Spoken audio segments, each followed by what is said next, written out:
Oh, Budgie, you do cause problems. Not this morning. Oh, not this morning, Budge. When? Well, there's a slight problem. I promised a fella a favour yesterday. He's a friend of mine, and some friends of his are looking for a place. It's my flat. Oh, rent-free. I done you a favour. Do this friend of mine a favour for these friends of his. I've stood for something, haven't I? Not at all. Well, what sort of friends? How long? Well, only for a day or so.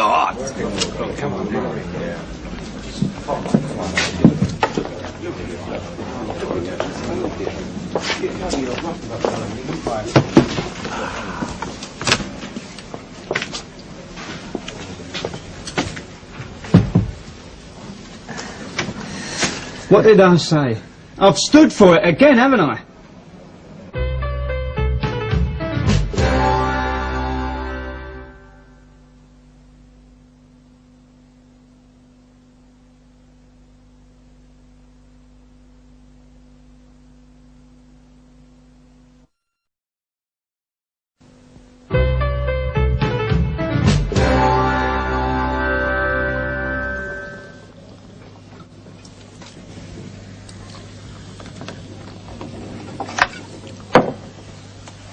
Is that what you drink then, is it?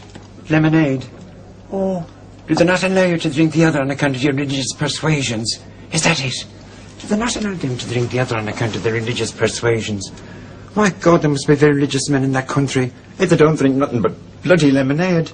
All day. My God. And... No. They come down heavy on it, Charlie. Illegal entry. I'm not with you, Budge. The black geezers. You're not telling me they pass through Heathrow immigration? Who's that? Them in there.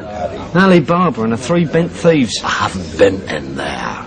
And if there's anything bent or dodgy going on in this boozer, I'd rather be in a position to plead ignorance. I might manage a gin and tonic now, Tone. I have this problem.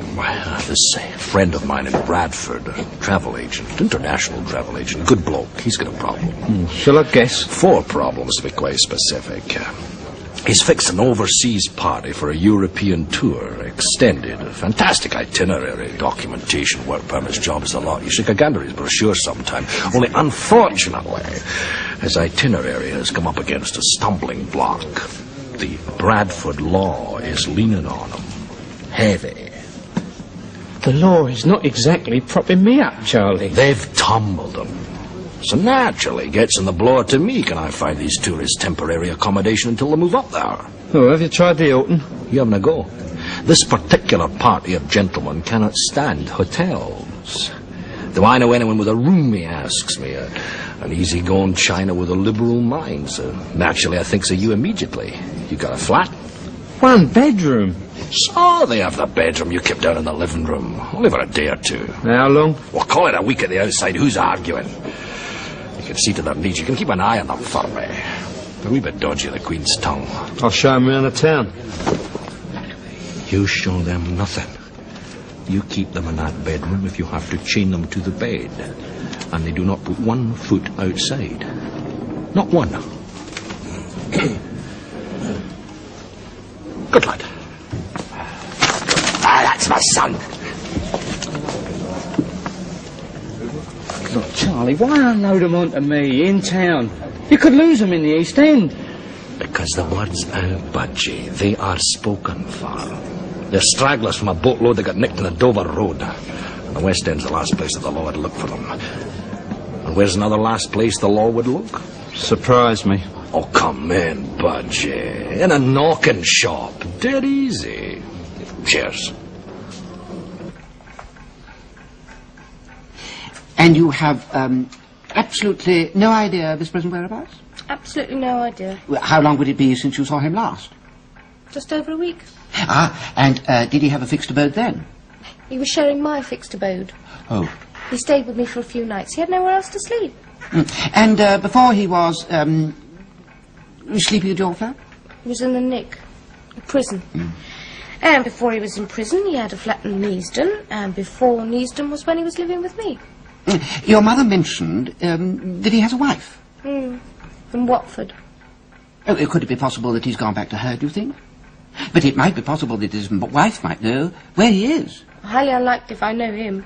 If we are to act quickly and to get this matter into court, we must find some way of contacting him. However, there are other formalities to be dealt with. Yes? Miss Fletcher, when we are in court, I shall need to put to you certain questions. Personal questions. Questions of a personal nature. Well, I shall phrase those questions in such a way that you will be able to answer with a simple yes or no. You follow me? Yes. And in order to be able to phrase those questions, I shall have to have knowledge of certain facts. Carry on. Concerning that certain period before you gave birth to your child, you were, during that period, seeing a lot of this man? Oh, yes, for about 8 months, in Fulham. Then when I was about 6 months gone, he got his own flat in Easton. But I still used to see him. And,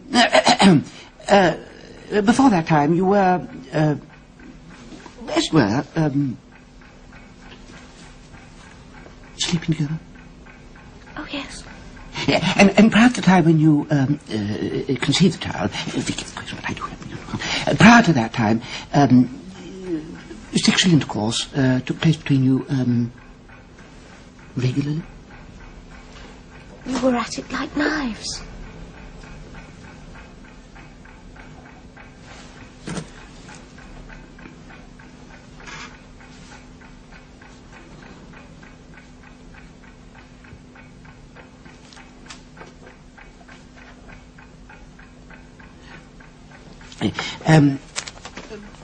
Sexual intercourse took place frequently and habitually.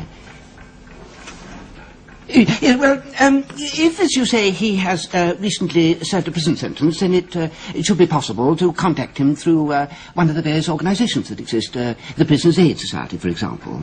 You might, I suppose. You might not. Well, don't you want an affiliation order served on this man? Mum does, doesn't she? Oh, yes. Anything for a quiet life, I suppose. What do you think? Well, your mother sought out my assistant, Miss Fletcher. Her concern for your welfare is now my concern. If we take him to court, Mm-hmm. and if the magistrate says, yes, it is Budgie's son, Yes. how much do I stand to gain? Well, it's a variable amount fixed by the court. The maximum is in the region of 50 shillings per week. I'm not earning a fortune, Mr. Purvis, but I'm not struggling hard for the want of £2.10. If he ever bothers to pay me, that is. It would be paid through the court, Miss Fletcher. And if it wasn't paid in regularly, then he would have the threat of another prison sentence hanging over him. I should think the thought of that would terrify the life out of Budgie.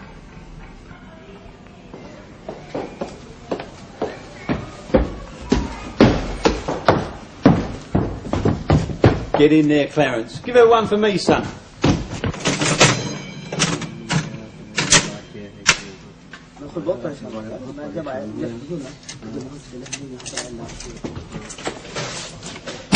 Right, chaps. Dinner's served.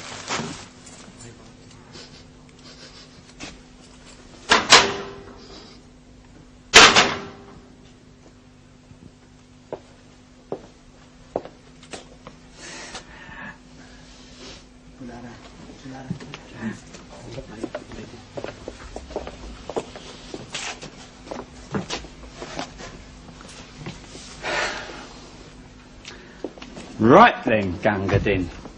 Who was it? Don't give me that. You've been at it again, haven't you? You've been having a fry-up of wog grub. Eat. Nosh. Yum, yum. Look, don't bloody come here. Don't lie to me. It stinks like the Taj Mahal on Passover night. Taj Mahal के बारे में पता नहीं क्या बोल रहा था What's this then? Bombay TV dinners? Bloody curry and rice.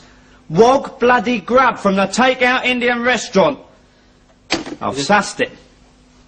Right, which one's been outside? हमको नहीं समझ में आता यार काम का जबरदस्ती बोले जा रहा है पता नहीं क्या है Look here then. Exhibit B. Tinned guavas. All right, come on. You've been out on a right shopping spree, haven't you? Let's have it. Which one? Come on.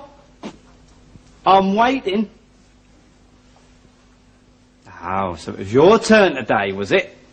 Him yesterday, him the day before. What are you running, a rota system? अंग्रेजी खाना हमें Get stuffed. Now you listen to me, you lot. No passports, no shopping. Shopping, no good, right? Understand?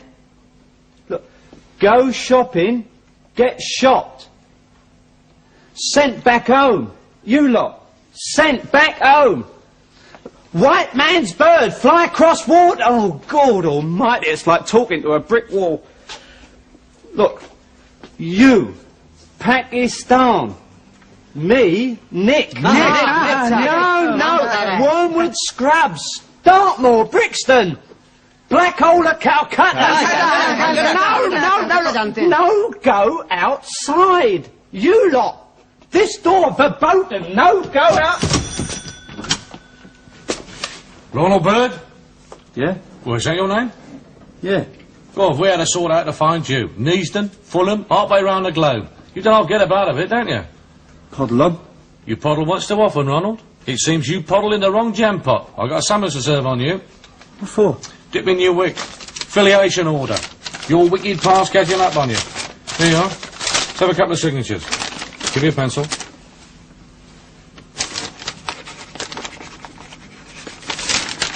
£76, 7 and 6, was she worth it? So, you take the original, I keep the copy. Magistrate's court is coming Friday. Anything else you want to ask me? No. Well, I should start counting your pocket money if I were you, Ronald.